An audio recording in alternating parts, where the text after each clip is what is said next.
Loin de mettre l'argent au centre de leur vie, ils sont 15% en France à se reconvertir.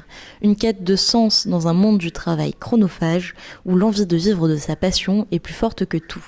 C'est le cas de Sophie Saint-Rapt, ancienne juriste transformée en artiste de la peinture érotique. J'ai toujours dessiné. J'avais pris quelques cours, même pendant 2 ans avant le bac. Mais bon, j'aurais préféré faire les beaux-arts que la faculté d'Assas. Je n'ai pas eu le choix. J'ai dû attendre 56 ans, il y a 2 ans, pour exercer complètement cette activité, mais que j'ai développée les 8 dernières années. J'étais à mi-temps au Sénat et j'ai beaucoup travaillé. Non mais dès le début, je suis une artiste, je ne suis pas une juriste. J'ai fait du droit par obligation. Pendant 33 ans, Sophie a cumulé sa passion et son travail. Son exposition Arsenal lui a permis de se faire une notoriété dans le monde de l'art. J'ai mené de front les deux. À partir du moment où j'ai commencé à reprendre des cours de peinture de dessin, j'étais tout le temps en double dans la peinture. Le métier que j'ai eu au Sénat n'était pas du tout inintéressant. Et j'ai réussi pendant 9 ans à allier art et mon activité. J'ai fait le pont entre le Sénat et les artistes en gérant un budget pour cette expo Arsenal qui a duré de 2000 à 2008. Donc j'avais trouvé un lien entre les deux activités. J'ai des retours financiers parce que j'ai eu plusieurs expos. Mais j'ai toujours eu un revenu à côté, donc je n'ai pas attendu de la peinture un revenu. Toute expression artistique est quand même le reflet de ce que tu es, mais avec beaucoup de paramètres différents. L'érotisme n'a pas été dès le début au cœur de mon œuvre, mais le corps de la femme, oui, et la façon dont je l'ai dessiné, ce corps de la femme et le nu que j'ai représenté était toujours érotique, quand même. Mais c'est après, quand je me suis mis à faire de la gravure dans début des années 2000. A contrario, Marion n'a pas de temps à perdre. Comptable dans un grand groupe financier de jour, le soir, le travail ne s'arrête pas pour elle. Plus le temps de se reposer, elle prépare le concours de professeur des écoles. À la recherche d'un métier de contact et de transmission, elle ne chôme pas pour sa reconversion. J'ai besoin d'aller vers le fait d'être toute seule devant un écran, même si on a le contact avec les clients, au bout d'un moment ça tue. Envie de bouger, de voir des nouvelles têtes. Apprendre et désapprendre, c'est ce que Marion doit faire pour affiner ses techniques pédagogiques. C'est un livre, la classe, qui est réservé pour les professeurs des écoles. Dedans, il y a plein d'idées du programme officiel. Donc, comme pour concours, on doit préparer un dossier. Celui-là, je l'ai acheté pour déjà prendre connaissance et après, peut-être prendre un sujet qui se trouve dedans pour préparer une dossier.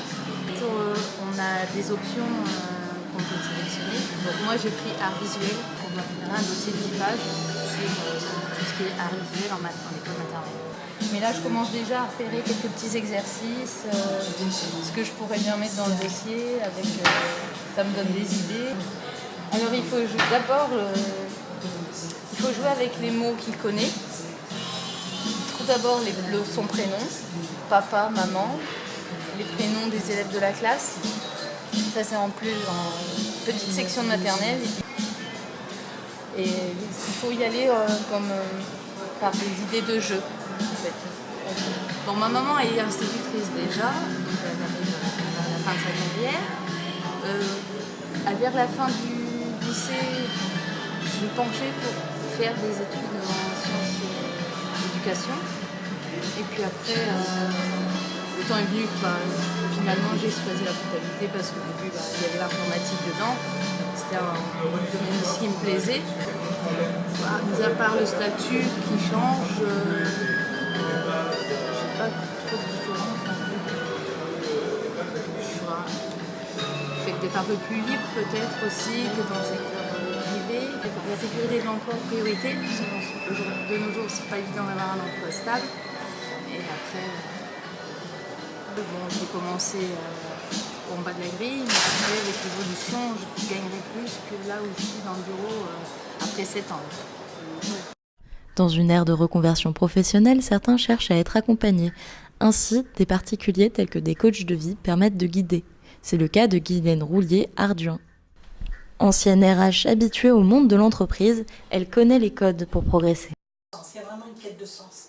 C'est vraiment ce qui la motive à vouloir changer et à vouloir faire autre chose. On va regarder comment la personne elle est arrivée à faire ce métier, le métier qu'elle a aujourd'hui. Et la plupart du temps, le choix n'est pas vraiment son choix.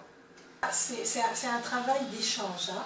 C'est-à-dire que moi je vais lui poser des questions et je vais aller la questionner jusqu'à ce que je trouve que c'est satisfaisant. Donc pour moi, il va être satisfaisant quand j'aurai suffisamment questionné la personne. Là, je vais le trouver satisfaisant et je vais le trouver réaliste. Et s'il n'est pas suffisamment réaliste, évidemment, je vais lui dire. Et je vais lui dire, oui, mais ça, c'est en rêve, quoi. La réalité, c'est pas quand même tout à fait ça. Est-ce que vous ne pouvez pas vous remettre dans les clous de la réalité? Et du coup, ce serait quoi votre objectif? Une mission d'accompagnement permanente, pour cela des rendez-vous hebdomadaires ou mensuels, et même par téléphone si besoin est, pour encadrer les demandes. C'est varié, hein, les demandes sont variées. Ça peut être quelqu'un que j'ai eu dernièrement qui voulait justement faire de la radio, parce qu'elle avait découvert, elle sait qu'elle a une très belle voix depuis toujours, mais elle n'en a jamais rien fait, comme elle avait dans les 38, 40 ans, etc. Elle s'est dit, quand même, il faut que je fasse quelque chose avec ma voix, etc. Faire à la fois un métier qui vous convienne, mais qui vous permet de vivre avec. Moi, je préconise une période de transition plus ou moins longue qui va permettre peut-être à la personne de faire un peu des deux au début. Pour se préparer à faire complètement ce nouveau métier-là au moment où elle va être prête, elle. Cette intimité-là, elle va durer 9 mois et qu'après 9 mois, ce sera terminé. Quand la personne, elle est dans un questionnement elle-même, où elle n'y va pas à cause de ça, là, oui, je pense que le coaching est vraiment bénéfique pour elle. Le coaching va lui permettre peut-être de faire en 9 mois ce travail de réflexion qui va peut-être lui prendre, elle toute seule, 2 ou 3 ans. Même si presque tous me disent, est-ce qu'on pourra vous téléphoner ou te téléphoner, parce qu'on se tutoie, est-ce qu'on pourra te téléphoner dans 6 mois? Et je dis, mais bien évidemment, tu peux m'appeler. Mais ils ne m'appellent jamais. In fine, le monde de la reconversion est complexe, mais les concernés sont unanimes sur le sujet, l'entourage et l'accompagnement sont la clé de l'accomplissement.